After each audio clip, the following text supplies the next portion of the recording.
guys, Scalz here. Welcome into a new show that I'm trying out. It's going to be called Theories with Scalz. But before we get started today, I just want to make sure you hit that like button. You subscribe to the channel so you can see the videos when they do come out. Turn notifications on, and we appreciate all your support. So today, I'm going to go into the Women's Tag Team Championship.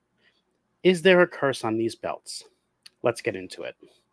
So I believe, and not many other people do, but I believe it starts with Naomi and Sasha. Are they the reason for the curse? Everything was fine beforehand. There was really no injuries on these belts. Everybody who won them came out unscathed. Yes, they weren't being used as much. They weren't being focused on TV. But the minute that they walked out and threw those belts on the desk, I believe that's where it started. Because the next champions, which did not win them until 4 months later, was Raquel and Aliyah. Aliyah wins. She gets injured through their title reign in the um, last match that she lost them to Damage Control. She hurt her rib and her AC joint, and then she never came back. They said she was cleared. There was potential for her to come back. She ended up getting released. She is doing very well right now for herself, so we are glad on that. But this is where it starts. The next three teams that had won the belts was the Damage Control twice, and then you had Alexa and Asuka. So those three teams were safe. After that, Becky and Lita won the belts. They defended them for a little bit. Everything was going good. People could think that everything was fine because the previous three had no issues until Trish Stratus shows up, attacks Lita, injures her, replaces her, and then causes Becky to lose the belts. This, of course, started the feud between her and Becky that went on for quite some time. We know how that turned out. After this is where it gets actually quite interesting because the next team to win was Raquel and Liv. So now, for a second time, Raquel has had the belts and her tag partner has got injured. Liv hurts her shoulder. They are actually forced to relinquish the title because they're unsure on how long Liv is going to be out. It only ends up being a short time. Many feel that they rushed her back too soon because after that, they lost the belt.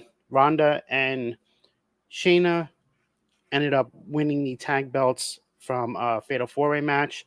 They ended up fighting off against Unholy Union. They merged both the NXT and Women's Tag Team belts. This now allows the belts to go back and forth between all three brands. We haven't seen much of that since then, only a few times. But while holding the belts, this was not an injury. This was Ronda deciding to quit while she had the belts. She's like, I'm done. I want to move on. I want to leave here. So they end up losing the belts to a returning Liv Morgan and Raquel Rodriguez. So now this is the third time that Raquel has had the belts and her tag team partner gets injured. Liv Morgan actually re-injures her shoulder in the loss to the new tag team champions of Chelsea Green and Sonia Deville. What's interesting was in this match, Sonia Deville tore her ACL as well. So before they even had a chance to have a reign with this belt, she ends up injuring herself. So you have Piper Niven replace Chelsea Green, and they hold the belts for a good almost 6 months.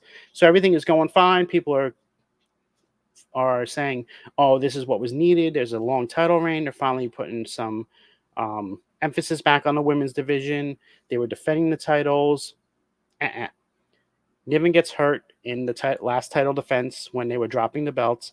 She hurts her hand, and she has yet to be seen back on WWE TV. Fast forward to last weekend, Asuka got removed from all the house shows because there was a potential injury to her on Friday Night SmackDown. So as a precaution, they took her out of action. We still do not know if she is injured or not because she was on Friday Night SmackDown this past week and she was involved in some action. So it's leaning towards that she is not injured, but hopefully something can come from this and we can get rid of the curse, so to speak, that is on these belts. One way that I think we could do this is they need to change the design completely. Start fresh. Get rid of the white and gold, silver, make a brand new belt, and hopefully that will erase any potential um, curse or um, like potential curse with the belt essentially, because if you need to get fresh, because these belts have been damaged since Sasha and Naomi left, and we need to do something to change this up. They need to start defending these belts more. They need to go to all three shows. If they're not, they need to reintroduce a women's NXT tag champs. They could use a similar NXT design for the main roster. Instead of NXT down the middle, you can have WWE, or you can have it say tag, something along those lines. But they definitely do need to change the design to get this switched up, because right now everybody is focused on these belts and it's being a hindrance to anybody that is working within the WWE. Are people going to come out injured every time they have these belts? It's something that they need to try to eradicate and get rid of, because people are not going to want to win the belts if they're fearful that they're going to get injured, as we have seen in the past with now 1, 2, 3, 4, 5, 6 people getting injured. So that's my thoughts on it. I want you guys to sound off in the comments below. Make sure, like I said earlier, you like and subscribe to this video. Share it out there. Help me with this. Tell me what you think of this new series that I'm going to be starting. This is just the first one. I'm going to be working on my next one shortly. I don't have a topic for it yet, but I'm sure I'll figure something out. I want to thank everybody for stopping by, and we'll hope to see you soon. Have a great evening.